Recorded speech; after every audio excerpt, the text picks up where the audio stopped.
দুনিয়া থেকে বিদায় নিয়েছে রাসূল পাক সাল্লাল্লাহু আলাইহি ওয়াসাল্লামের যুগে, আর আল্লাহর নবী ওই লোকটি জানাজার নামাজ পড়াতে যাচ্ছেন আল্লাহর নবী নিজে স্বয়ং। সঙ্গে কে আছেন? হযরত আবু বকর সিদ্দিক, হযরত ওমর ফারুক, হযরত ওসমান গনি, হযরত আলী কারমুল্লাহ ওয়াজহু, এরকম মস্ত বড় সাহাবা হুজুরা রয়েছেন। তা আবু বকর সিদ্দিক রাদিয়াল্লাহু তাআলা আনহু লাশের কাছে গিয়ে দেখছেন যে জানাজার লাশ যেখানে রাখা রয়েছে, কাফন পরানো রয়েছে, দেখি ভিতরে একটা সাপ রয়েছে। সাপ এরকম করে যাচ্ছে।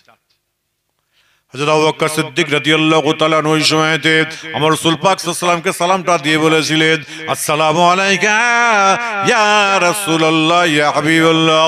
আমার নবীকে সালাম দিয়ে বললেন, হুজুর আপনি আমার বেয়াদবি ক্ষমা করে মাফ করে দেবেন।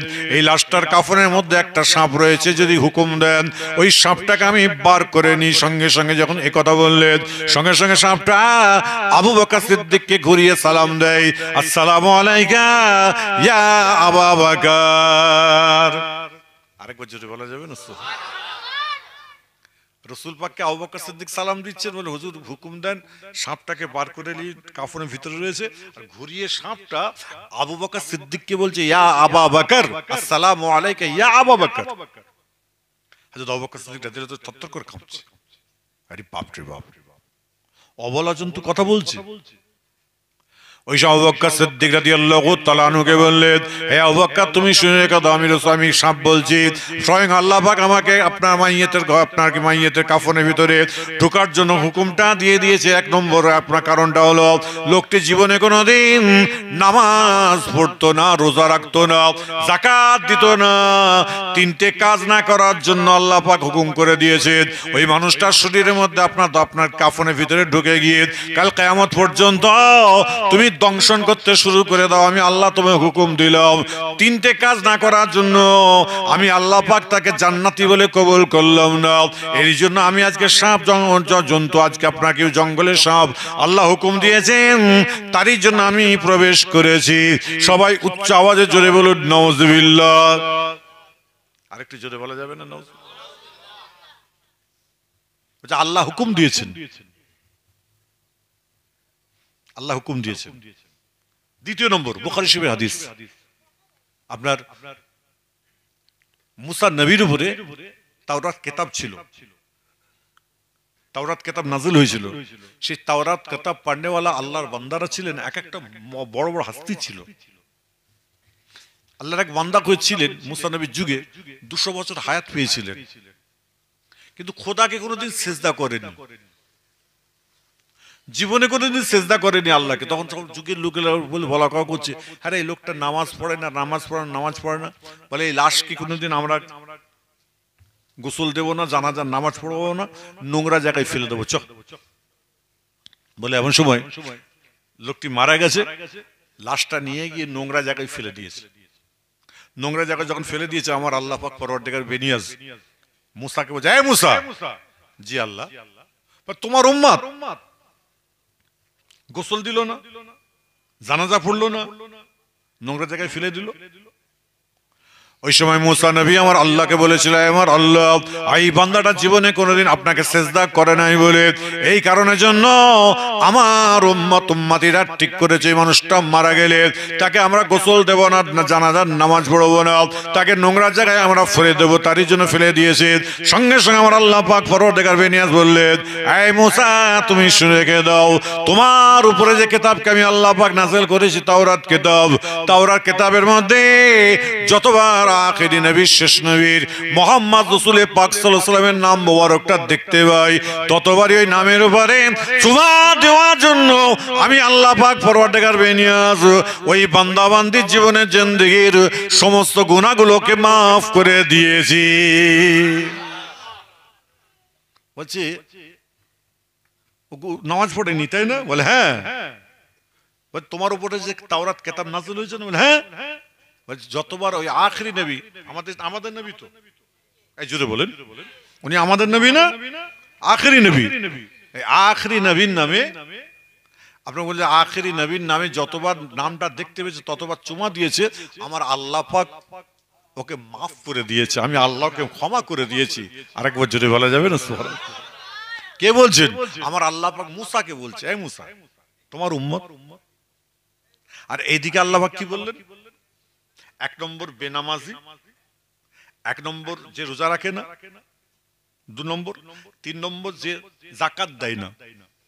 এখন আপনার যাকাত নেই, ভালো করে বুঝবেন আমার কথাটা, আপনার যাকাত নেই, আপনার স্ত্রীর যাকাত আছে।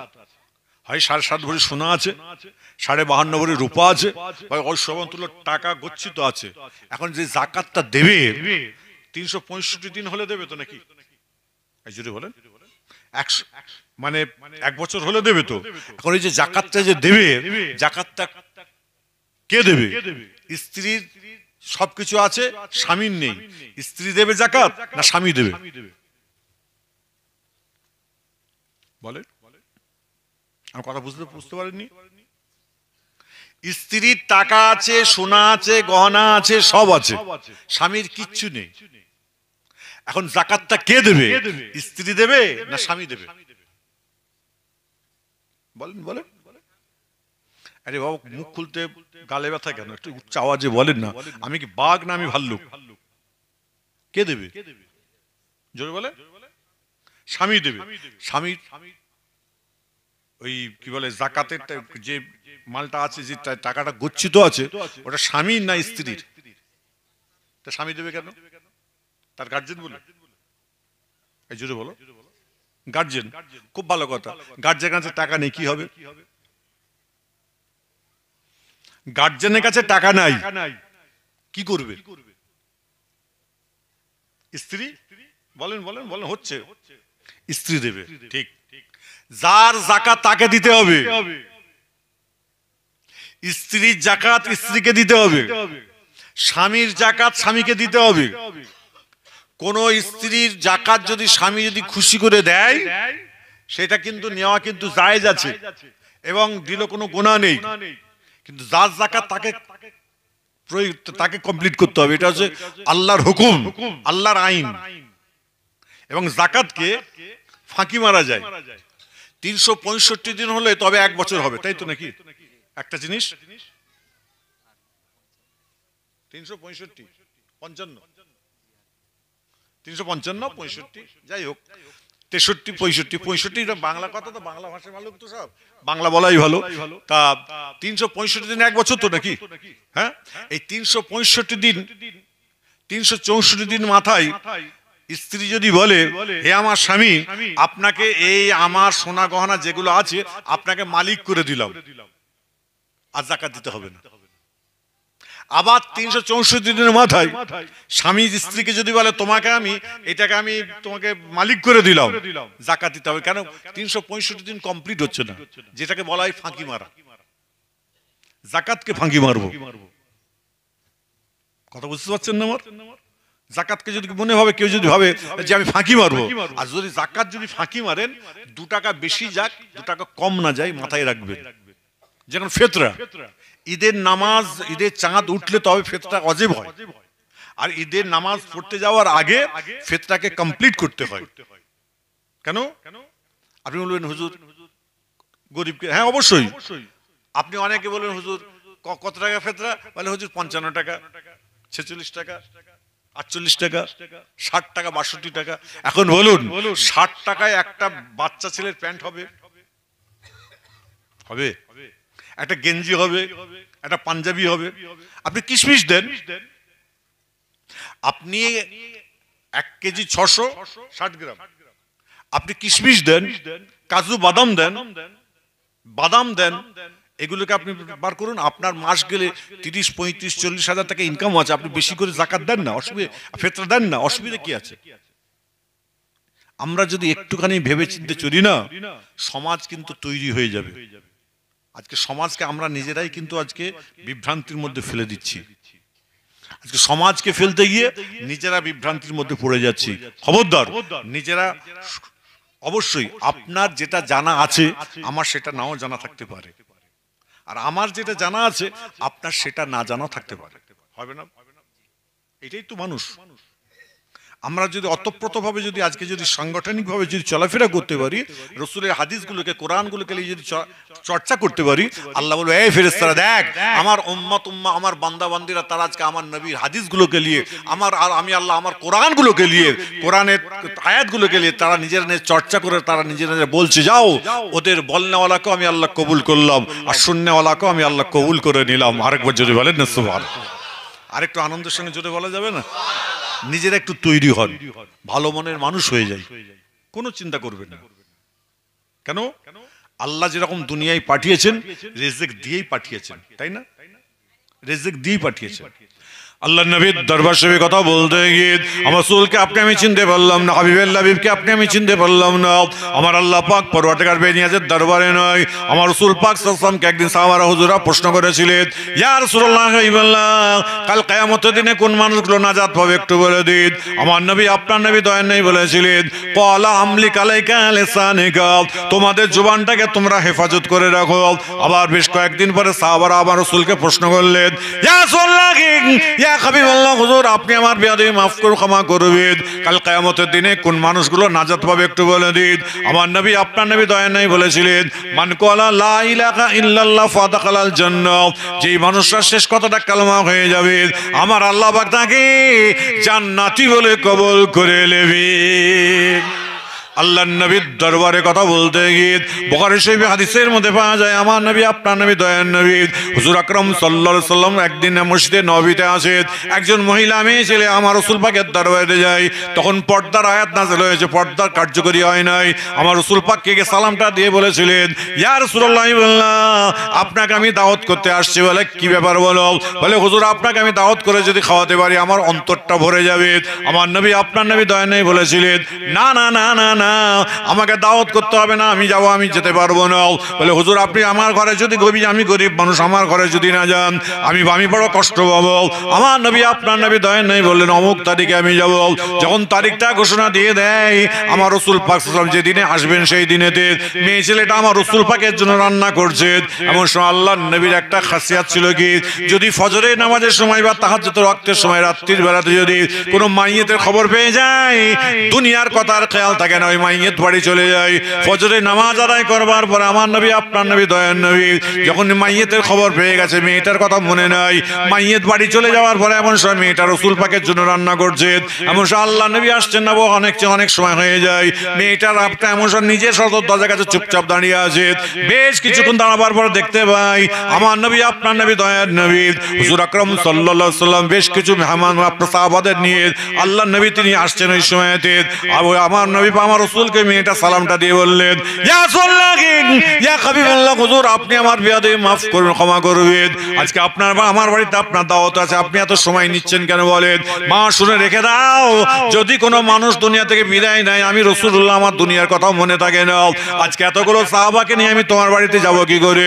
অন্য একদিন যাব, খবরদার তুমি চিন্তা করো না।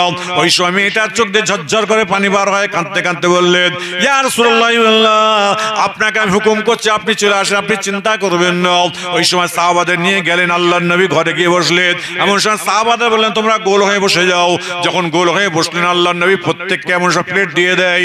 মেয়েটাকে বলল, মা তুমি যা কিছু রান্না করেছো সব জিনিসপত্র রুটি থেকে খাসি থেকে গোশত থেকে যা কিছু রান্না করেছো ঢাকা দিয়ে আমার কাছে নিয়ে আসবি। আমার নবী আপনার নবী দয়ার নবীর কাছে আনার পরে আল্লাহ নবী একটা করে রুটি বার করছে, প্রত্যেকটা সাহাবাকে দিয়ে দেয়। এমন সময় একটা আপনার কি বলে খাসির গোশত দিয়ে দেওয়া হয়। এমন সময় সাহাবাদের বিসমিল্লাহ করতে বলা হয়, সকলে খাওয়া দাওয়া করলেন। খাওয়া দাওয়া আমার রাসূল পাক সাল্লাল্লাহু আলাইহি ওয়াসাল্লাম করলেন। আমার নবী আপনার নবী দয়ার নবী মেয়েটাকে বলল, মা শুনে রেখে দাও, এইগুলো তুমি নিয়ে চলে যাও। ঘরে যাওয়ার পরে খোলবার পরে দেখা যায় মাত্র 3 থেকে 4 জনের মাল শেষ হয়েছে, যেরকম করে মাল সেই রকম রয়ে গেছে। ওই সময় রাসূল পাকের দরবারে এসে মেয়েটা বললেন, ইয়া রাসূলুল্লাহ ইয়া হাবিবাল্লাহ হুজুর আপনি আমার বেয়াদবি ক্ষমা করবেন, আজকে মাত্র 3 থেকে 4 জনের মাল শেষ হয়েছে, যেরকম করে জিনিস সেই রকম রয়ে গেছে, ব্যাপারটা আমি বুঝলাম না। আমার নবী আপনার নবী দয়া নেই বললো, মা শুনে রেখে দাও, আজকে অন্য কোনো কারণ নয়, তুমি আমার জন্য এবং আমার সঙ্গে 3 জনের জন্য তুমি রান্না করেছিলে কি বলো? বলে নাম ইয়া রাসূলুল্লাহ ইয়া হাবিবাল্লাহ আপনি যেটা বলছেন সত্য বলছেন, শুনে রেখে দাও আমি যত আমার সঙ্গীর সাথে এবং আমি খেয়েছি যতটুকু আল্লাহ পাক ততটুকু শেষ করে দিয়েছে, বাদ বাকিটা তোমার ঘরেতে আমার আল্লাহ পাক বরকত দান করে দিয়েছে। একটু জোরে বলা যায় না? আল্লাহ তোমার ঘরে বরকত দিয়েছে, কার উসিলায় দিল? এই জোরে বলেন, একটু আওয়াজ দিয়ে বলবেন, উচ্চ আওয়াজে বলবেন, কার উসিলায়? একটা জবান না বন্ধ থাকে, উচ্চ আওয়াজে বলবেন, কার উসিলায় আল্লাহ বরকত দিয়েছেন? আমার নবীর উসিলায় দিয়েছেন। আর আমার নবীর উসিলায় আমরা দুনিয়ায় এসেছি। এই ঠিক করে বলবেন, নবীর উসিলায় দুনিয়ায় এসেছি।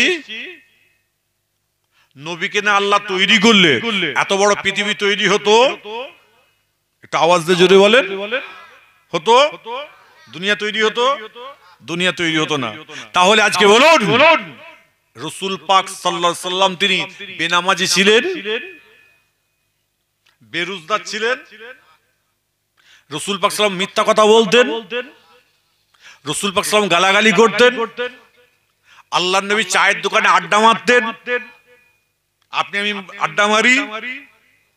আরে জোরে বলো,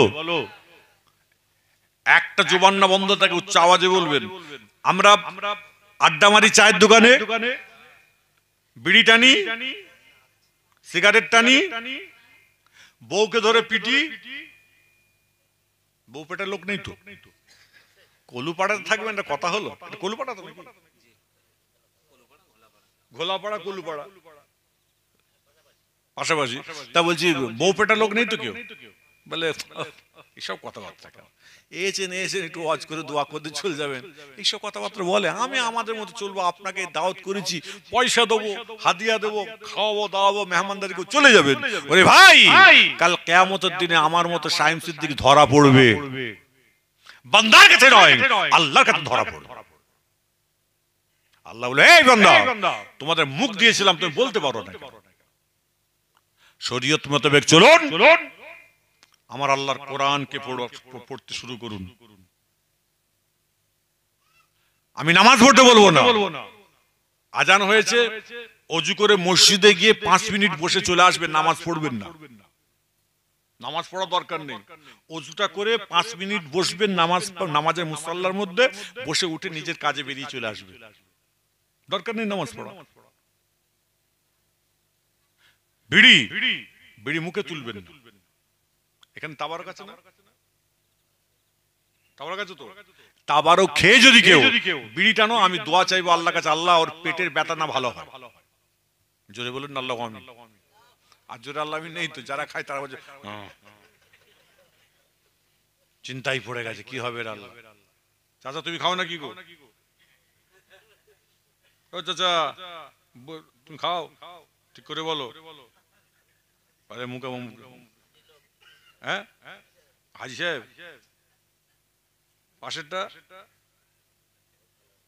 খাওনি তো? কি করো আল্লাহ জানে, কেউ খাই না তো? বাহ, এ তো ভালো লোক সব রে বাবু, সব তো আল্লাহর ওলি দেখছি, একদম ফেরেশতা বসে আছে মনে হচ্ছে, একদম মক্কেল একদম। খবরদার, একটু আমার কথা কষ্ট হচ্ছে কারণ, একটু ভালো মনের মানুষে চলবেন। আল্লাহ বলছে, বান্দা আমি তোমাকে কবুল করব জান্নাতি বলে। আরেকবার যদি বলেন, আল্লাহ নবীর দরবার শরীফে কথা বলতে গিয়ে আমার আল্লাহ পাক কোরআন শরীফের মধ্যে ঘোষণা দিয়েছেন, বিসমিল্লাহির রহমানির রহিম, ওয়ালা তাকুলু লিমা ইকতালু ফি সাবিলিল্লাহ। আমার বান্দা বান্দীরা যারা দুনিয়া থেকে আপনার ফি সাবিলিল্লাহ দুনিয়া থেকে বিদায় নিয়ে চলে আসবে, আমার আল্লাহ পাক তাদের সকলকে জান্নাতি বলে কবুল করে নেবেন। সাহাবারা আমার রাসূলকে একদিন প্রশ্ন করেছিলেন, ইয়া রাসূলুল্লাহ, আপনি আমার বেয়াদবি মাফ করুন, ক্ষমা করে দেবেন ইয়া রাসূলুল্লাহ, আপনার কাছে আমার একটা ছোট্ট প্রশ্ন আছে। বলে কি প্রশ্ন? বলে হুজুর বেয়াদবি ক্ষমা করবেন, কাল কিয়ামতের দিন আকাশের মহামাঠে কোন মানুষগুলো নাজাত পাবে বলেন? শুহাদা বলে আল্লাহ কবুল করবে কাদের ঘরে বলেন? আমার নবী আপনার নবী দয়া নেই বললেন, যখন আজান হয়ে যাবে এমন আল্লাহর এক বান্দা মনে মনে ভাববে নামাজটা পড়ে আদায় করব, আরেকটা মন বলবে না না না নামাজটা আদায় করে নি, আবার মনে মনে ভাববেন না নামাজ পড়বো পরে পড়বো। যদি নামাজটা যদি আদায় করে নেয়, আমার আল্লাহ পাক তাকে শুহাদা বলে কবুল করে নেবেন। সবাই জোরে জোরে বলেন সুবহানাল্লাহ। আল্লাহর নবীর দরবারে কথা বলতে গিয়ে গিয়ে আমার রাসূলকে আমি চিনতে পারলাম না। আমার নবী আপনার নবী দয়ার নবী হুজুর আকরাম সাল্লাল্লাহু আলাইহি ওয়াসাল্লাম এমন সময় আপনার কি বলে ওই মেয়েটার বাড়িতে যখন গেলেন, এমন সময় খাওয়া দাওয়া যখন কমপ্লিট হয়ে গেল, আমার রাসূল পাক সাল্লাল্লাহু আলাইহি ওয়াসাল্লাম তিনি বললেন, সাহাবারা খবরদার তোমরা টেনশন করো না, তোমরা খবরদার চিন্তা করো না, আমার আল্লাহ পাক যাতে রাজি, আল্লাহ পাক যাতে রাজি, আমি রাসূলুল্লাহ তাতে রাজি। সবাই জোরে জোরে বলেন সুবহানাল্লাহ। আমার রাসূল পাকের দরবারে কথা বলতে গিয়ে, আমার রাসূল পাক সাল্লাল্লাহু আলাইহি দরবার শরীফে কথা বলতে গিয়ে আল্লাহ পাক কোরআনের মধ্যে ঘোষণা দিয়েছেন, বিসমিল্লাহির রহমানির রহিম ওয়ালা তাকুলু লিমা ইয়াকতুলু ফি সাবিলিল্লাহ। এই কোরআনের তাফসীর করতে গিয়ে আরেক বুখারী শরীফে হাদিসের মধ্যে পাওয়া যায়, হুনাইনের যুদ্ধের সময় আমার নবী আপনার নবী দয়ার নবী হুজুর আকরাম সাল্লাল্লাহু আলাইহি ওয়াসাল্লাম আবু হুরায়রা আর আবু হুযায়ফা রাদিয়াল্লাহু তাআলা আনহুকে এমন সময় ডাক দিয়ে দিয়েছেন, ডাকা আপনার আল্লাহর নবীকে আপনাকে আপনার আবু হুরায়রাকে হুযায়ফাকে ডাক দিয়েছেন। এমন সময় হুযায়ফাকে যখন ডাক দিয়েছেন আল্লাহর নবী এমন সময় এক সাহাবারা একটা চিঠি লিখে দিয়েছেন, আসসালামু আলাইকুম, সালামটা লিখে সালাম দিয়ে বলছেন, আনা মুহাম্মদ রাসূলুল্লাহ সাল্লাল্লাহু আলাইহি সাল্লাম, আমি নবী মুহাম্মদ সাল্লাল্লাহু আলাইহি সাল্লাম।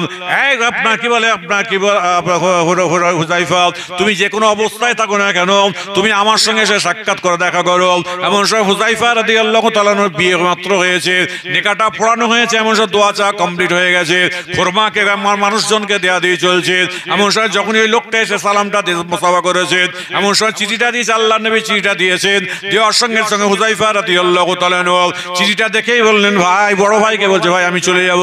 ওই সব বড় ভাই বলছে, না না না, খবরদার তোমাকে যেতে হবে না, যেতে হবে না, আজকে থেকে যাও, এই মাত্র বিয়েটা হয়েছে তোমার সঙ্গে, তোমার স্ত্রীর সঙ্গে সাক্ষাৎ হয় না, দেখা হয় না, 3 দিন পরে তুমি যাবে। বলে না না, আমি আমার রাসূল পাক আমাকে ডাক দিয়ে আমি যাবো না। বলে আমি আমার রাসূলকে আমি বলে পাঠাচ্ছি, হুযায়ফার মাত্র বিয়ে হয়েছে, আমার রাসূল পাক জানেন না। না না না না না, আমি তো আপনাদের কারো কথা শুনতে চাইছি না। হুযায়ফা রাদিয়াল্লাহু তাআলা আনহু এমন সময় জঙ্গলি উটটা নিয়ে আমার রাসূল পাকের দরবারে চলে যায়। আমার রাসূল পাকের সঙ্গে গিয়ে সালাম কালাম কথাবার্তা চলছে, মাগরিবের আজানের টাইম হয়ে যায়, মাগরিবের নামাজ আদায় করলেন, করার পরে সুন্নত নফল নামাজ পড়ছেন হুযায়ফা। এমন সময় আল্লাহর এক বান্দা এমন সময় হুযায়ফাকে সালাম দিয়ে হাতে মুসাফা করেছে, এমন সময় হাতের মধ্যে একটা চিঠি দিয়েছে, চিঠিটা অন্য কেউ দেয় নাই, যেই মেয়েটিকে বিয়ে করেছে হুযায়ফা, সেই আপনার কি বলে হুযায়ফা যে মেয়েটাকে বিয়ে করেছে সেই মেয়েটা চিঠিটা পাঠিয়েছে।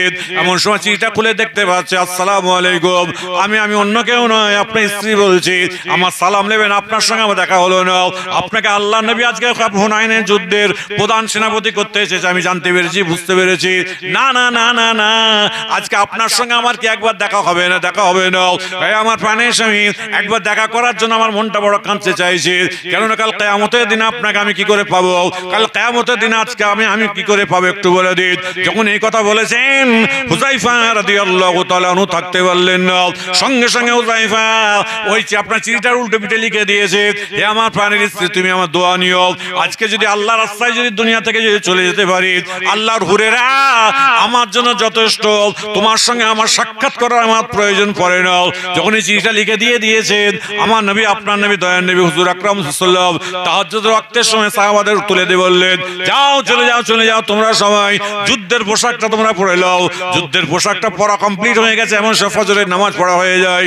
হুযায়ফা রাদিয়াল্লাহু তাআলা আনহুকে আমার নবী আপনার নবী দয়ার নবী হুজুর আকরাম সাল্লাল্লাহু আলাইহি ওয়াসাল্লামের সময় বললেন, এই হুযায়ফা, রাসূল পাকে তোমার স্ত্রীর সঙ্গে তুমি বিদায় নিয়েছো কি বলো? না না না না না, ইয়া রাসূলুল্লাহ ইয়া হাবিবাল্লাহ, আমার বিদায় নেওয়া হয় নাই। আমার নবী আপনার নবী দয়া নেই বললেন, আমি যুদ্ধের পোশাক পরে এখানে দাঁড়িয়ে আছি, তুমি তোমার স্ত্রীর কাছ থেকে তুমি বিদায়টা নিয়ে চলে আসো। হুযায়ফা রাদিয়াল্লাহু তাআলা আনহু এমন সময় তিনি আর থাকতে পারলেন না, হুযায়ফা তার স্ত্রীর কাছে ছুটে গেলেন। এমন সময় জোরে যখন সালাম দিয়ে স্ত্রী মনে মনে ভাবছে, না না না, এই আপনার আওয়াজটা সালামের আওয়াজটা অন্য কারণ নয়, এটা আমার স্বামীর আওয়াজ। তিনি বাইরে বের হয়ে পড়েছেন, উত্তর দিলেন, বলে আমার প্রাণের স্বামী, আজকে আপনি একবার নাবুন, এক গ্লাস পানি খেয়ে যান। না না না, সময় নাই, আল্লাহর নবী আমার জন্য দাঁড়িয়ে রয়েছে, তুমি আমার জন্য আমার ক্ষমা করে দাও। বলে আজকে আপনার জন্য একটা শরবত করে দিই। না, শরবত আমার প্রয়োজন নয়। বলে আপনার হাতটা আমার আপনার জন্য আল্লাহ পাকের দরবারে হাত দুটো তুলে দোয়া চেয়ে দিই। না না না না না, তোমাকে আমার জন্য দোয়া চাইতে হবে না, তোমাকে দোয়া চাইতে হবে না। বলে আজকে আপনি কি চাইছেন বলেন? বলে তুমি আমাকে বিদায় দাও, বিদায় দাও। ওই হুযায়ফার স্ত্রী ওই সময় থাকতে পারলেন না, আপনার কি বলে ওই সাহাবার আপনার স্ত্রীটা থাকতে পারলেন না, তিনি চিৎকার করে বলতে শুরু করে দিয়েছেন, আলবিদা আলবিদা আলবিদা, আমি বিদায় দিলাম, আমি বিদায় দিলাম, আমি বিদায় দিলাম। যখন বিদায় দিয়ে দেওয়ার পরে আল্লাহর নবীর দরবার শরীফে চলে আসলো। আমার রাসূল পাকের দরবার আসার পর আমার রাসূল পাক বললেন, এই হুযায়ফা, তুমি কি তোমার স্ত্রী তোমাকে বিদায় দিয়েছে কি বলো? বলে, নাম ইয়া রাসূলুল্লাহ ইয়া হাবিবাল্লাহ, আমার স্ত্রী আমাকে বিদায় দিয়েছে। আমার নবী আপনার নবী দয়া নেই বললেন, শুনে রেখে দাও, যদি তোমার স্ত্রী যদি তোমাকে বিদায় না দিত, তুমি যদি মারা যেতে, তোমাকে আমার আল্লাহ পাক জান্নাতি বলে কবুল করতো না, তোমাকে আমার আল্লাহ পাক জিহাদি বলে কবুল করতো না। তোমার স্ত্রী আজকে পারমিশন দেওয়ার জন্য আমার আল্লাহ পাক তোমাকে জান্নাতি বলে কবুল করে নেবে। স্ত্রী একটা ভাইটাল, বউকে ধরে পিটবে না, বউকে মারতে যাবে, পিটতে যাবে। বউ যদি 10 টাকা চাই, 2 টাকা দিয়ে বলে যা বেরিয়ে যা, ঘরে এসে অশান্তি, এরকম হয় না রে বাপ। দাদা হুজুরের মাজার জিয়ারত করে এসেই মাথা ফাটাফাটি শুরু করে দিয়েছে। কার সঙ্গে? বাপ বেটা, চাচা ভাইপো। হয় না বাপ? এই জোরে বলো, হয় না? মনে করছে আরে হুজুর, আমি দাদা হুজুরের সেলসেলার একদম অনুগামী অনুসারী হুজুর, আমি মেজে হুজুর কেন হুজুর মুরিদ হুজুর, আমি আমি জেকের ছাড়া কিচ্ছু বুঝিনি। তুমি জেকের ছাড়া কিছু বোঝোনি, আর তুমি পরের পিছনে কাঠি মারো না। সব ছেড়ে দিয়ে তোমার স্ত্রীকে তুমি ধরেছো, পিটতে ধরেছো না, পাগলামো হচ্ছে। এদিকে বিড়ির পিছনে টান মারছো, আর ওইদিকে তুমি 2 নম্বরই করছো না। কবরে যাওয়ার পরে কেউ যাবে? আরে জোরে বলো। আমি শাহিম সিদ্দিকী, আমাকে যে আপনারা খুব ভালোবাসেন, আমার ওখানে কি খেদমত করেন ইসাল সাহেব, যদি বলে হুজুর এই ছেলেটা আপনাকে এত ভালোবাসতো হুজুর, পাগল, আপনি জানাজার নামাজ পড়েছেন হুজুর, আহা আমাদের জানটা ভরে গেল হুজুর, আপনাকে ফোন করতে আপনি চলে আসলেন, জানাজার নামাজটা পড়িয়ে দিলেন হুজুর, হুজুর বিয়াদবি মাফ করুন হুজুর, আপনাকে বড্ড ভালোবাসতো, কবরে একটুখানি মাথার দিকে নামতে হবে তো আপনাকে হুজুর। তখন আমি কি বলবো জানেন? এই আমার হাতে ব্যথা আছে, আমি নামতে পারবো না, আমার হাতটা না একটু বেঁকে যায়, দোয়া করতে বললে দোয়া করে দেবো, কিন্তু যদি কবরে নামাতে বলে নামাতে যাব না। কে? আমি পীর সাহেব। কে? আমি মৌলভী সাহেব। কে? আমি হাফেজ সাহেব। আপনি বললেন কি বলছেন আপনি? হ্যাঁ, এটাই কি দুনিয়ার নিদর্শন? এটার নামই কি দুনিয়া? আল্লাহ পাক কোরআনের মধ্যে বলেছে, বিসমিল্লাহির রহমানির রহিম, রব্বানা আতিনা ফিদ দুনিয়া ওয়া ফিল আখিরাতি হাসানাতান। আখিরাতটা ভালো করার চেষ্টা করো, আখিরাত থেকে যদি ভালো হওয়ার চেষ্টা করবেন, আল্লাহ বলে যাও আমি তোমাকে জান্নাতি বলে কবুল করে নিলাম। আরেকবার যদি বলা যাবে আল্লাহর নবীর দরবারে কথা বলতে গিয়ে আমার নবী আপনার নবী দয়ার নবীর কথা বলতে গিয়ে ওহদের যুদ্ধের কথা মনে পড়ে যায়। আমার নবী আপনার নবী দয়ার নবী। কটা বাজে গো? 11:07। শেষ করে দেবো নাকি? এই শেষ করে দেবো? হবে? সবাই চাইছেন? আমি 48 ঘন্টা ঘুমাইনি, 950 কিলোমিটার রাস্তা রান করে এসে আপনারা বসতে পারতেন। বাবারে মারে, আরে সে ভাই কই রে? বলে হুজুর কলকাতায় 2 বার যাতায়াত করে হুজুর সে লটকে পড়েছে। আর আমি বলছি আমার ঘাটটা সব ব্যথা করছে, ছেড়ে দিই। না একটু হোক, মানে যতটা বাড়বে আমাদের ঘরে কি করবে, আমরা নিংড়ে নেন, আপনারা ভদ্রভাবে নিংড়ে নেন। বলে ভালোবাসি না হুজুর, আর জানতে ভালোবাসি, এই তো। আমি বলছি শেষ করে দিই, না একটু হোক, হোক হোক, আমিও চাই হোক। হলে হবে না, 5 ওয়াক্তের নামাজি প্রত্যেককে হতে হবে। হবে তো ইনশাআল্লাহ? হাতটা তুলে দেখাও দেখি। এটা খাস একটা মাহফিল, কিন্তু 2টো হাত একসঙ্গে তুলবে, যাতে হাত নিচেই থাকবে জানবো এটা মুসলমান না, এটা হিন্দু 1 নম্বর। আর মুনাফিক জানবো। তোলেন সোজা করে তুলবেন। মাশাআল্লাহ মাশাআল্লাহ, নাই দিবে হাত নাও। আপনারা যারা হাত তুলেছেন, আপনাদের বাড়ির মেয়েগুলো যারা নামাজ পড়ে না, ওদের ঘরের নামাজের তাগিদ কিন্তু আপনাদের দিতে হবে। কথা বুঝতে পারছেন না আমার? আপনাদের বাড়ির মেয়েগুলোকে 5 ওয়াক্তের নামাজি করতে হবে। যদি না করতে পারেন তাহলে জানবেন আপনি একজন সুপুরুষ নয়। আল্লাহর নবীর দরবারে ওহদের যুদ্ধের সময় সবাই নাম লিখাচ্ছে, একটা খোঁড়া সাহাবা গিয়ে আমার রাসূল পাককে বলছে, হুজুর আপনি আমার নামটা লিখলেন, আপনি আমার নামটা লিখলেন। আমার রাসূল ভাই তুমি খোঁড়া মানুষ, তুমি কোথায় যাবে, যাও বাড়ি যাও। বাড়ি পাঠিয়ে দিয়েছে। দ্বিতীয় দিন আল্লাহ রাসূলের দরবারে এসে বললেন, ইয়া রাসূলুল্লাহ, ইয়া হাবিবাল্লাহ, আপনি আমার নামটা লিখেলেন, আমি আজ জিহাদে যাব। আমার নবী, আপনার নবী দয়া নাই বললেন, না না না, তুমি আপনার খোঁড়া মানুষ, তুমি কোথায় যাবে, তুমি বাড়ি চলে যাও, বাড়ি চলে যাও। তৃতীয় দিন আমার রাসূল পাক সাল্লাল্লাহু আলাইহি ওয়াসাল্লামকে সালামটা দিয়ে বললেন, ইয়া রাসূলুল্লাহ, ইয়া হাবিবাল্লাহ, আপনি আমার নামটা লিখেলেন, আমি জিহাদে যাব। আমার নবী, আপনার নবী দয়া নাই বললেন, না না না, আমি তোমাকে পাঠাতে পারবো না। বলে, হুজুর বেয়াদবি ক্ষমা করবেন, আমার 4টে ছেলে দুনিয়া থেকে বিদায় নিয়ে চলে যাচ্ছে, আজকে 4টে ছেলে নামটা লিখে দিয়েছেন, নামটা লিখে দিয়েছেন, আমি বাপ বেঁচে থেকে আমার লাভটা কি আছে বলেন। ইয়া রাসূলুল্লাহ, আপনি আমার নামটা লিখেলেন, আপনি আমার নামটা লিখেলেন। যখন এই কথা বললেন, বলার সঙ্গে সঙ্গে আমার নবী, আপনার নবী দয়া নাই বললেন, যাও চলে যাও, চলে যাও, অন্য কারোর কাছে তোমাকে যেতে হবে না, তোমার স্ত্রীর কাছ থেকে তুমি পারমিশনটা তুমি নিয়ে আসো।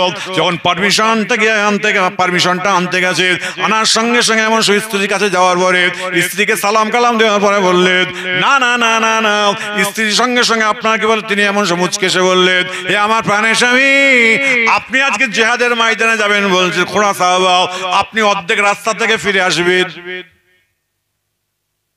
স্বামী স্ত্রী মজা হয় না? এই জোরে বলো, মজা হয় না?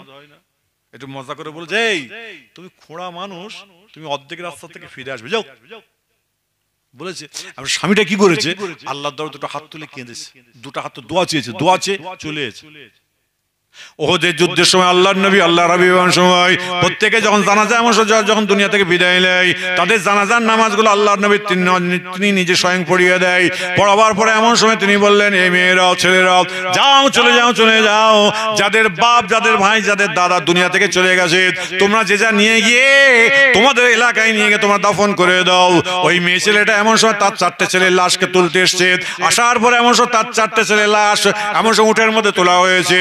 স্বামীর লাশটাকে তুলতে যাচ্ছে, স্বামীর লাশটা তুলতে পারছেন না, 2জন মিলে, 3জন মিলে, 4জন হয়ে যায়, 5জন হয়ে যায়, 6জন 7জন মিলে লাশটা তুলতে পারছেন না। এমন সময় আমার রাসূল পাকের দরবারে তিনি চলে গেলেন, আমার রাসূলকে গিয়ে সালামটা দিয়ে বললেন, ইয়া রাসূলুল্লাহ, ইয়া হাবিবাল্লাহ, আজকে আমার স্বামীর লাশটাকে আমি তুলতে পারলাম না, আমার 4টে ছেলে লাশকে আমি তুললাম, আমার স্বামীর লাশটাকে আমি তুলতে পারছি না।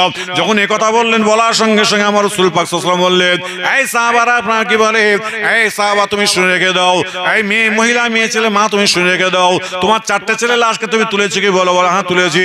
বলে, তোমার স্বামীর লাশটাকে তুমি তুলতে পারছো না? বলে, হুজুর 1জন 2জন 3জন 4জন 7জন মিলে পাচ্ছি না। আমার নবী, আপনার নবী দয়া নেই বললেন, তোমার স্বামী কি খোঁড়া সাহাবা ছিল কি? বলো।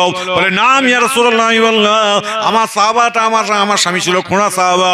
আমার রাসূল পাক বলে, যখন তোমার কাছ থেকে পারমিশন নিতে গিয়েছিল তুমি কি বলেছিলে বলো? বলে, হুজুর বিয়াদবি ক্ষমা করে, আপনার স্বামী স্ত্রী মজা হতেই পারে, আমি একটু হাসি মুখে বলেছিলাম তুমি অর্ধেক রাস্তা থেকে ফিরে আসবে। তোমার স্বামী ওই সময় কোনো কথা বলেছিল কি একটুখানি বলো?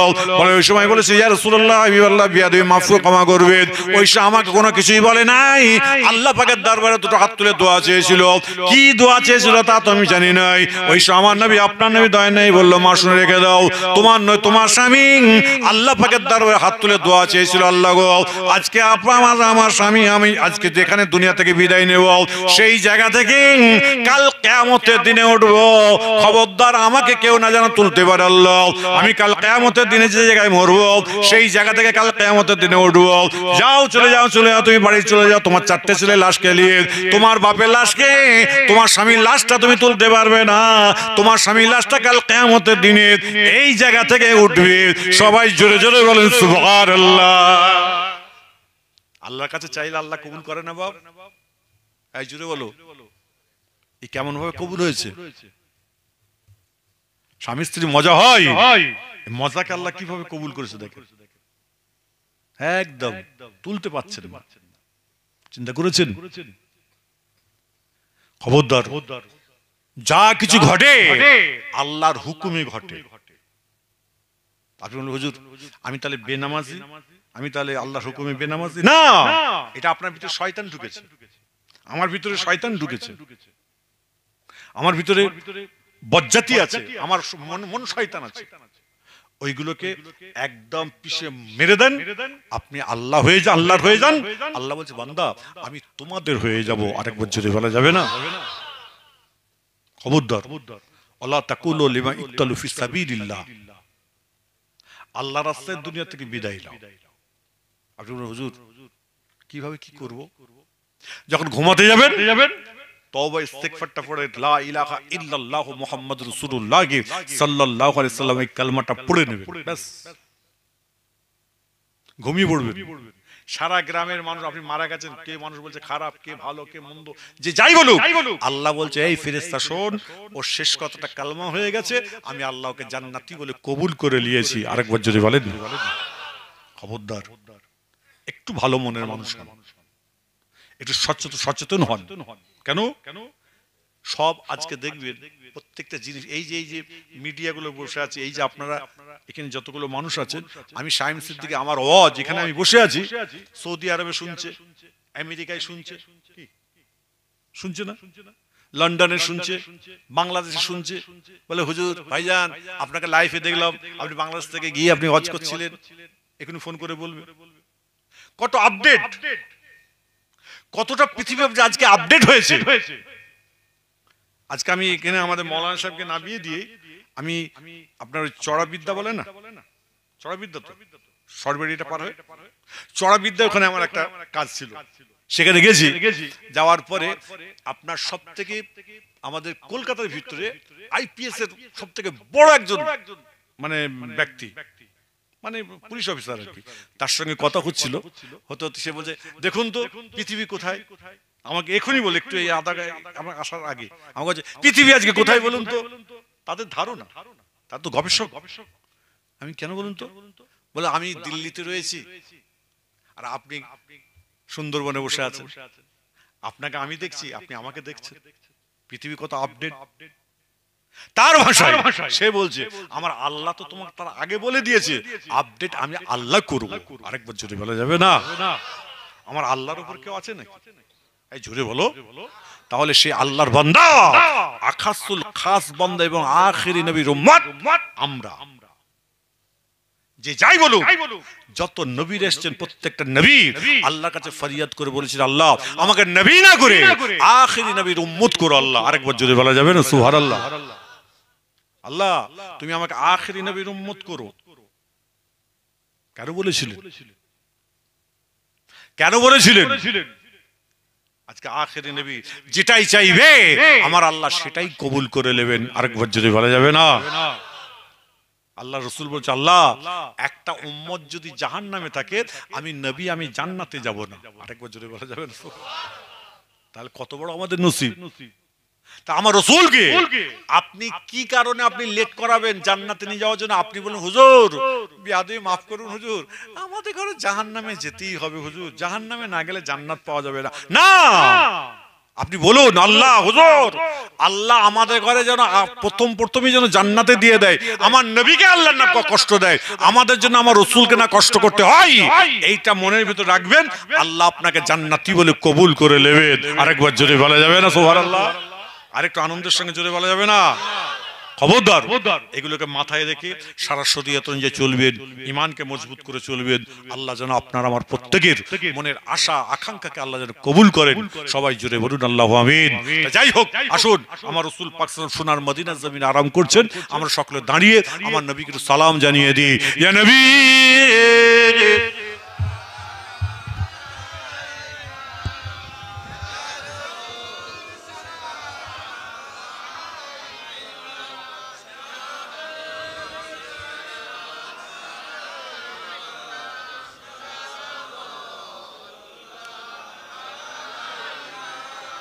যাদের ভাই জুতো আছে সকলে জুতো খুলে দাঁড়াবেন, মা বোন যারা মাইকের আওয়াজ পাচ্ছেন সকলে কিয়ামে দাঁড়িয়ে যাবেন।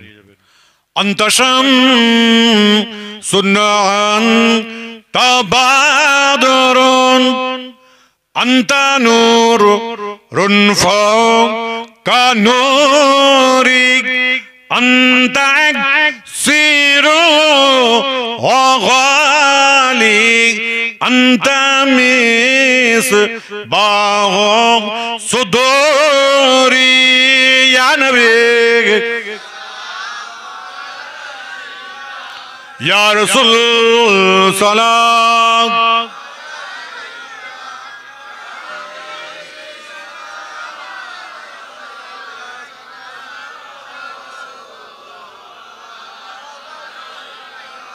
आप सुल्ताने मदीना महबत वहीयुब सकीना नूर से महमूर रसीना मश्क से बेहतर पसीना या नबी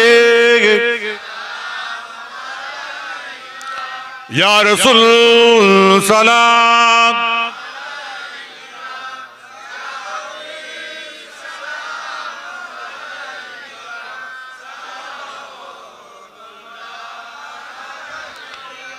তায়েফের দুষ্ট ছেলেরা তোমাকে পাগল বলিয়া মারিল পাথর ছড়িয়া উঠিল আরশ কাঁপিয়া ইয়া নবী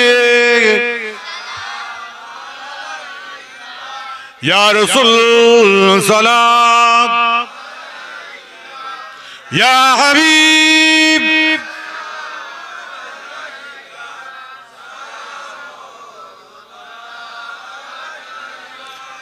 নবীজি রাব্বা আব্দুল্লাহ নবীজির আম্মা আমিনা নবীজির দুধমা হালিমা নবীজির রওজা মদিনা ইয়া নবী ইয়া রাসূল সালাম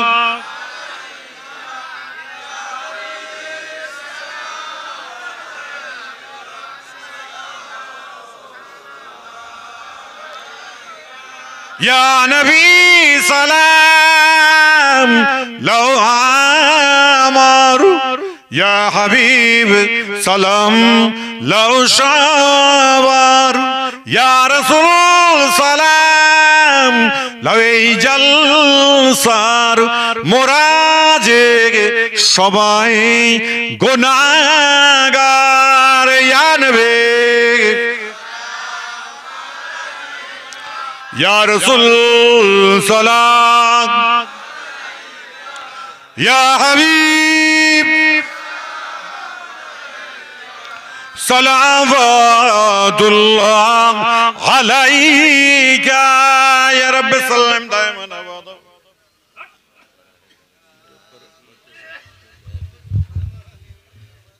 بلغ العلا بكماله خشب الدجى بجماله حسنت جميع خصاله صلوا عليه وآله اللهم صل على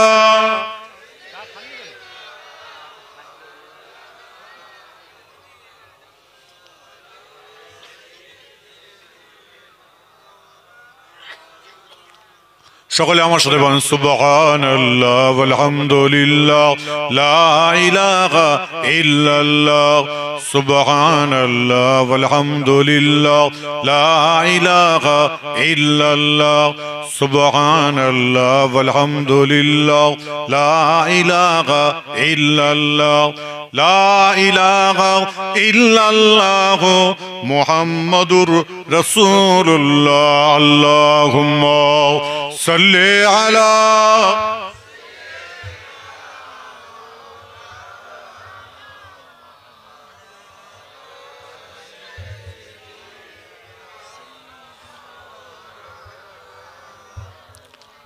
যাই হোক অনেক কিছু কথাবার্তা বলেছি বাপ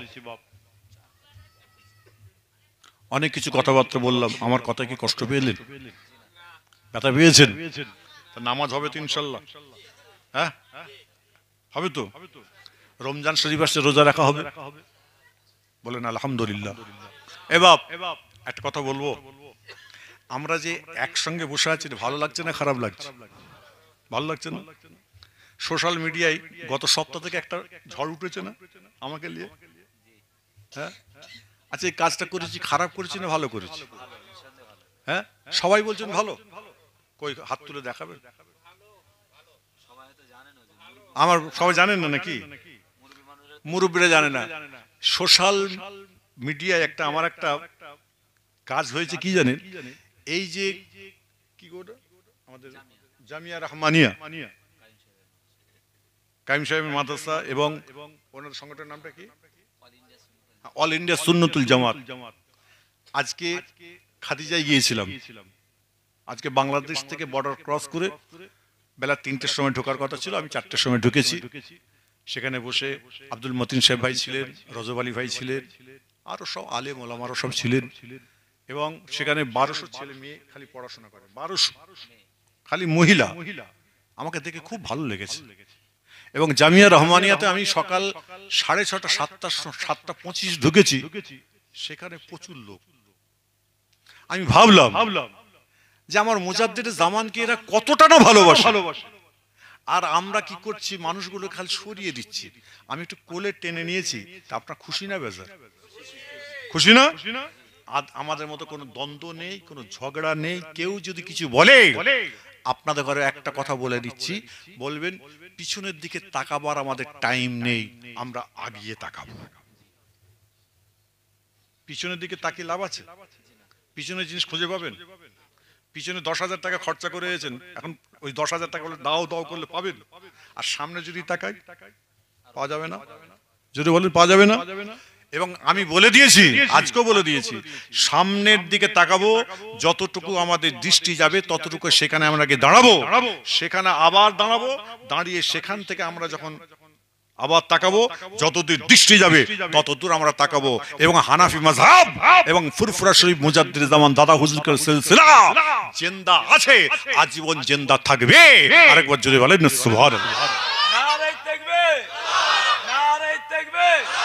সিলসিলা হক ফুরফুরা শরীফ আওলাদে মুজাদ্দিদ জামান, নারে তাকবীর।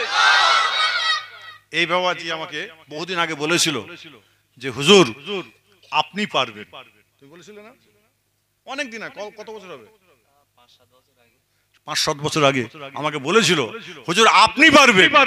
আর আজকে যখন এই কথাটা আমাকে বলেছে না, আমার ঝট করে মনে পড়ে গেছে সব কথাগুলো। অনেক কথা হয়েছিল, প্রায় 1.5-2 ঘন্টা আলোচনা, অনেকজন গেছিল। তো যাই হোক, আল্লাহ পাক 9 তারিখে এটা আল্লাহ পাক করিয়েছেন। আমি 9 তারিখে করে আমি বাংলাদেশ চলে গেছিলাম। আজকে কত তারিখ? 16 তারিখ। আজকে এসে আমি জামিয়ায় গেছিলাম, আজকে খাদিজায় গেছিলাম, আবার বঙ্গনূর পত্রিকার অফিসে আমার আবার ইনভাইট করেছে। আবার সব জায়গা আমাকে, প্রত্যেকটা জায়গা সত্যিকারের যে এরা কিভাবে কাজ করেছে, এবং যে সকল কথাবার্তাগুলো আমাদের ঘরে লাগিয়েছে ভাঙিয়েছে, এগুলো একদম মিথ্যা মিথ্যা মিথ্যা। আজকে আমরা আমাদের কাছ থেকে শিক্ষা নিয়ে মুজাদ্দিদ জামান দাদা হুজুর কেবলা রহমাতুল্লাহ আলাইহির কাছ থেকে শিক্ষা নিয়ে আল্লামা রুহুল আমিন সাহেব হুজুর রহমাতুল্লাহ আলাইহি তিনি তৈরি হয়ে গেলেন, ডক্টর শহীদুল্লাহ সাহেব তৈরি হলেন, নেসারউদ্দিন সাহেব হুজুর তৈরি হলেন, সবাই তৈরি হলেন। আমরা মুরিদ, আমরা যারা এখন এখানে বসে আছি, আমরা নিজেরা তৈরি হতে পারলাম না। কেন? তাদের কাছে শিক্ষা ছিল, শিক্ষাবিদ ছিল, আর তাদের কাছে সেই রকম উস্তাদ ছিল। উস্তাদ সেরকম ছিল, উস্তাদ সেরকম পেয়েছে বলে, যে উস্তাদের ভিতরে অহংকার, তাকাব্বুর, এলেমের ফকর ছিল মুজাদ্দিদ জামানের উপর। আরে জোরে বলো, ছিল? ছিল না। তানাদের যারা উস্তাদ ছিল, তানাদের ভিতরে এই অহংকার তাকাব্বুরি ছিল না। কথা বুঝতে পারছেন না? আপনি যদি মনে মনে অহংকার তাকাব্বুরি তৈরি করেন, এর থেকে আর বাজে জিনিস দুটো হয় না। তারই জন্য একদম যে যেরকম কথা বলবে, খবরদার। এই মিডিয়া মুখ যা হয়েছে এখন, এই ফোনে আপনার এই যে আপনার কি বলে ফেসবুকে, ইউটিউবে যে যা বলবে সবগুলো শুনবেন, অ্যানালাইসিস একটাই করবেন, আমার মুজাদ্দিদ জামান আহলে সুন্নতুল জামাতের মানুষ ছিলেন, আমরা পীর আবু বকরকে ধরে আছি। অসুবিধা আছে কারোর? কষ্ট হচ্ছে কারোর? হ্যাঁ, কেন? অনেকে চেল্লা দেয়, অনেকে চেল্লা দেয়। আজকে আলোচনা হচ্ছিল, হতে হতে আমি বললাম হুজুর বিয়াদবি মাফ করবেন, চেল্লা দেওয়ার বাটি কমে গেছে। 40 দিনের চেল্লা, 10 দিনের চেল্লা, মাদ্রাসা মুক্ত এমন সময় আপনার বয়স্ক শিক্ষা কেন্দ্র এমন তৈরি করেছে বলে আরে বাবা তোর সঙ্গে আমি কেন চেল্লাই যাব, আমি তো এদের কাছে বসলে আমি কোরআন শিক্ষা করতে পারছি, আমার ছেলেকে দেখতে পাচ্ছি, আমার মেয়েকে দেখতে পাচ্ছি, আমার সংসার দেখতে পাচ্ছি, সংসারের ছেলে মেয়েদের আপন করে নিয়ে চলতে পারছি, এর থেকে আর কি ভালো জিনিস আছে?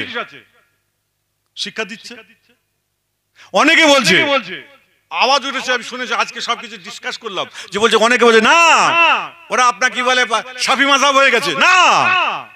আরে খেপা কোথাকারে কেরলের মানুষরা প্রায় সৌদি আরবের সঙ্গে টাচ আপ থাকে, তারা ওখানে বলছে যে আপনাকে ওরা শাফি মাযহাব হলে আমি যদি হানাফি মাযহাবের মানুষ হই, আমি হানাফি মাযহাবের মানুষ বলে ওরা বলে দেয় ভাইয়া আপনি ঠিক থাকুন, আপনি হানাফি থাকুন, হানাফি মাসলাক লিগে আপনি চলুন, আপনাকে শাফি হতে হবে না।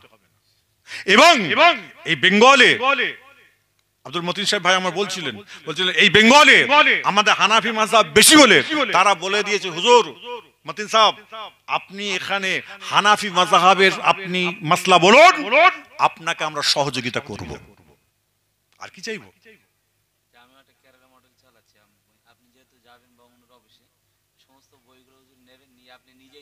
আমার সব দেখা হয়ে গেছে।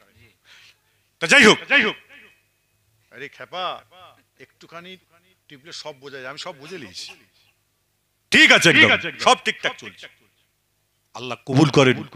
আপনাদের ঘরে বলি আপনারা খবরদার ঝগড়া করবেন না বাপ, দ্বন্দ্ব করবেন না। ফুরফুরা শরীফ দাদা হুজুর কেবলাকে মাথা তাজ করে রাখবেন, 5 হুজুর কেবলাকে মাথা তাজ করে রাখবেন, তার 5 আওলাদকে মাথা তাজ করে রাখবেন, তার আওলাদেরা যারা আছে আমার ভাইজানরা যারা আছেন সবাইকে শ্রদ্ধার চোখে দেখবেন, ভালো চোখে দেখবেন, খবরদার মতনৈক্য করতে যাবেন না। কেন এই সময়টা খুব কষ্টের সময় এসছে বাপ, এখন ওয়াকাফের স্টেট নিয়ে নিচ্ছে, বুঝতে পারছেন না? এই জুড়ে বলো। হ্যাঁ, কেন্দ্র সরকার আমাদের উপরে এমন ভাবে এক একটা হস্তক্ষেপ করছে, বলছে ওয়াকাফের স্টেট আমি ছিনিয়ে নেব। আচ্ছা তো আমাদের একতা হওয়ার দরকার আছে না নেই? একটু জোরে বলো। আছে। এই যে কেন্দ্র সরকার যখন আমাদের কাছে ছিনিয়ে নেওয়ার চেষ্টা করছে আমরা এক হয়ে যাচ্ছি, আর এই একটাকে আল্লাহ পাক কোরআনের মধ্যে বলে দিয়েছে বিসমিল্লাহির রহমানির রহিম ওয়াতাসিমু বিহাবলিল্লাহি জামিয়া ওয়ালা তাফাররাকু, তোমরা এক হয়ে থাকো, মজবুত হয়ে থাকো। এরই জন্য আগামী 19শে ডিসেম্বর, তাই তো আগামী 19শে ডিসেম্বর পীরজাদা আলহাজ হযরত মাওলানা তোহা সিদ্দিকী সাহেবের ডাকে, মুজাদ্দিদি অনাথ ফাউন্ডেশনের ডাকে রানী রাসমণি রোডে প্রোগ্রাম হবে। কটা থেকে? বেলা 12টা থেকে। আপনারা হাজারে হাজারে মানুষ ওয়াকাফের সম্পত্তি বাঁচাবার জন্য, কেন্দ্র সরকারকে ধিক্কার জানাবার জন্য দলে দলে আপনার যোগদান দেন। খবরদার এখানে তবলিগ, দেওবন্দি, ফুরফুরা, বেরেলি কাউকে দেখবেন না। আমাদের ইমানি ব্যাপার, আমাদের আল্লাহর যে সম্পত্তি, মানুষ আপনার দাদুর বাপ খোদাকে যে সম্পত্তিটাকে আপনার কি বলে ওই ওয়াকফ করে গেছে, সেই সম্পত্তিটাকে ধরে রাখার জন্য আমরা এক হয়ে নড়ছি, লড়বো ইনশাল্লাহ। সবাই জোরে বলুন আলহামদুলিল্লাহ। এ বলছিল আমি জিজ্ঞাসা কটা বাস করেছিস, বলে হুজুর একটা কি হবে, সবাই যাবেন। অনেক যারা বয়স হয়ে গেছে তাদের যাওয়ার দরকার নেই, কচি কাছে বাচ্চাদের যাওয়ার দরকার নেই। 1, 2, 3, 4 বাস করো, যাও, গিয়ে সেখানে সংগ্রাম আমাদের চালাতে হবে। আজকে আমরা সংগ্রামী মুসলমান যদি হতে পারি, আল্লাহ আপনাকে আমাকে উভয়কেই জান্নাতি বলে কবুল করে নেবেন। আরেকবার যদি বলেন না সুবহানাল্লাহ। যাই হোক, অনেক কথাবার্তা বললাম বাপ, আমার কথা শুনে কষ্ট পেলেন, মনে ব্যথা পেয়েছেন? আর কোন ভেদ রইলো আর ছিদ্র রইলো? ছিদ্র মোটাতে হবে, ওখানে রাং মারতে হবে। কে কি মৌলী সাহেব, কি মৌলানা সাহেব মোবাইলে কি বলছে না বলছে একদম কমেন্ট করবেন না, চুপচাপ থাকবেন। যত চুপ করে থাকবেন, চুপচাপ ফুলে ছাপ। একটা কথা আছে না, তো মনে মনে ভেবুনি জানাই তৃণমূলকে ভোট দিতে বলছি। ফুলে চাপ বলতে মনে করে বলছে হুজুর মানে তৃণমূল, লাউ ঠালা বলছে। চুপচাপ চুপচাপ থাকবেন, গুনাহ কম হবে। যেটি ভক ভক করে বেশি, তত গুনাহ বেশি। কত বুঝতে পারছেন না? এগুলো মাথায় রেখে চলাফেরা করবেন। আল্লাহ যেন কবুল করেন, আল্লাহ যেন আমাদের প্রত্যেককে শরীয়ত অনুযায়ী চলার তৌফিক দান করেন। সবাই জোরে বলুন আল্লাহু আমিন। আল্লাহ বিশ্বের মানুষ, আমরা যত মুসলমান ভাইরা আছি, জাতি ধর্ম নির্বিশেষে আল্লাহ আমার এখানে এই এলাকা নয়, আল্লাহ বাংলার বুকে হিন্দু মুসলমান জৈন খ্রিস্টান বৌদ্ধ আমাদের যে ডিভাইডেশন করার চেষ্টা করছে আল্লাহ, আমরা কোনোদিন কেউ এভাবে আলাদা হব না, আমরা এক হয়ে থাকবো। আল্লাহ এক হয়ে চলার তৌফিক দিও। সবাই জোরে বলুন আল্লাহ আমিন। এক বিন্দে দুটি কুসুম, হিন্দু মুসলমান, মুসলিম তার নয়নমণি, হিন্দু তাহার প্রাণ। এই কবিতা দিয়ে আমি শেষ করলাম। সকলে তিনবার আস্তাগফিরুল্লাহ পড়েন, বিসমিল্লাহ শরীফ তিনবার আলহামদুলিল্লাহ শরীফ পড়ুন, বিসমিল্লাহ শরীফ তিনবার কুল্লাল্লাহ শরীফ পড়েন, একবার বিসমিল্লাহ পড়ে 5 বার দুরূদ শরীফ পড়েন, আর 4 খতম কোরআন শরীফ পড়া আছে, 4 খতম কোরআন শরীফ পড়া আছে। বাড়িওয়ালা কার নাম হচ্ছে? ছোট আব্বার নাম কি? এনার আমাদের আফসারের ছোট আব্বাজান সৈয়দ মোল্লার নামে হচ্ছে, এবং আমরা যারা এখানে হাজির হয়েছি আমাদের প্রত্যেকের মাই মুরব্বীদের নামে সাবরেসানি করা হবে, দোয়া করা হবে। তারপরে কি প্যাকেট বসি খাওয়ানো হবে। হ্যাঁ, আগামী 12ই জানুয়ারি এই যেখানে মসজিদ শুরু হয়েছে 3 মাস হয়ে গেছে, তোরা যাসনি, সব কারমিন যাবি সব। আগামী 12ই জানুয়ারি আমার ফুরফুরাশির বাড়িতে জিকিরের মাহফিল। এবারে করেছি কি, আগে ছিল তৃতীয় বুধবার, এবারে করে দিয়েছি এবার 3টে হয়ে গেছে, 4টে পড়বে আপনার প্রত্যেক ইংরাজি মাসের দ্বিতীয় সপ্তাহ রবিবার।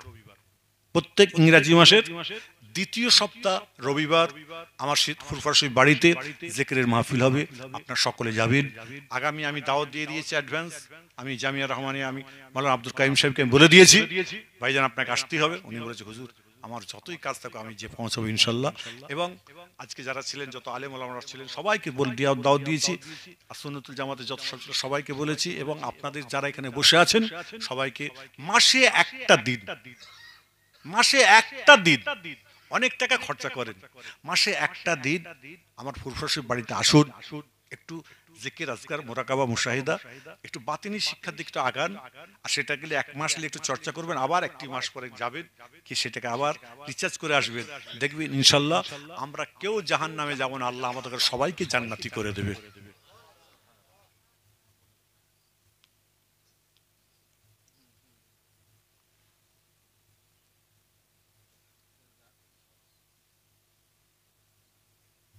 খোকা ভাইরা কোথায় আছে বলে দিস, কতজন খাদিম আছে সব? এবারে 12ই জানুয়ারি যেতে হবে, গাড়ি নিয়ে চলে যাবে।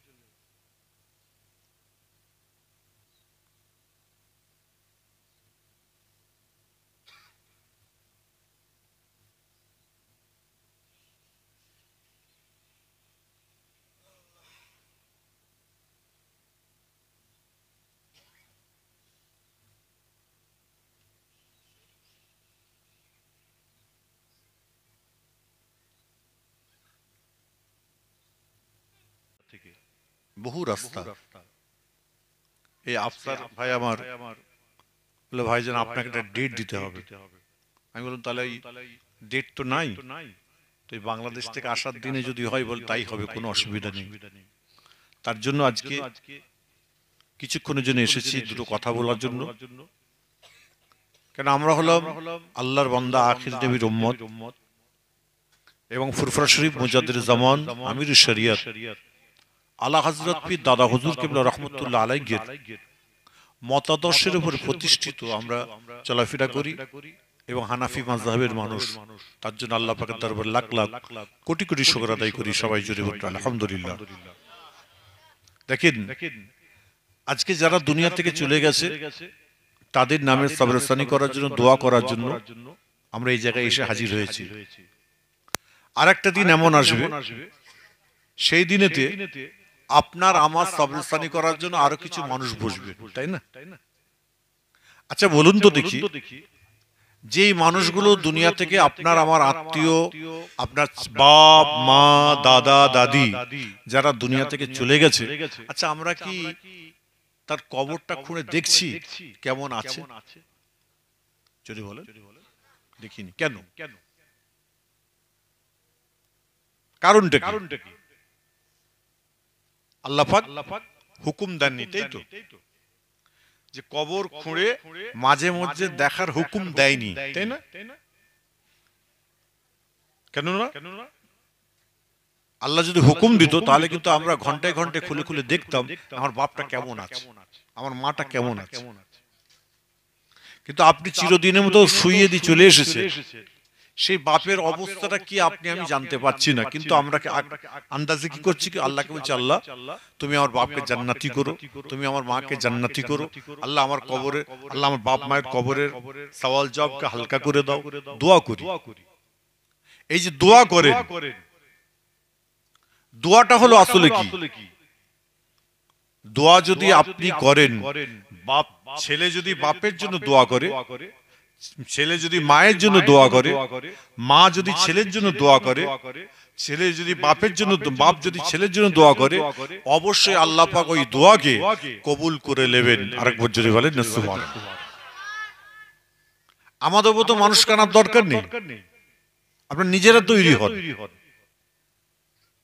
আপনি বললেন হুজুর আপনার পীরের আওলাদ 100 বার মুজাদ্দিদে জামান দাদা হুজুর কবীর রহমাতুল্লাহ আলাইহি আপনারা অন্তর থেকে, মন থেকে, কলব থেকে, হৃদয় থেকে মেনে নিয়েছেন।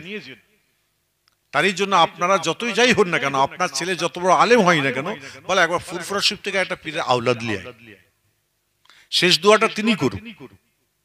কারণ একজন আলেম যে বলে দোয়া করবে, আমিও তো সেটা বলেই দোয়া করব। আপনাদের বিশ্বাস যে না দাদা হুজুর কবীর আওলাদ, আমার পীরের আওলাদ। এই যে একটা রিলেশন, সম্পর্ক যেরকম তৈরি করেছেন আমার রাসূল পাকের সঙ্গে, সেই সম্পর্কটা আজকে আপনাকে আমাকে তৈরি করতে হবে। যদি বলেন কেমন করে?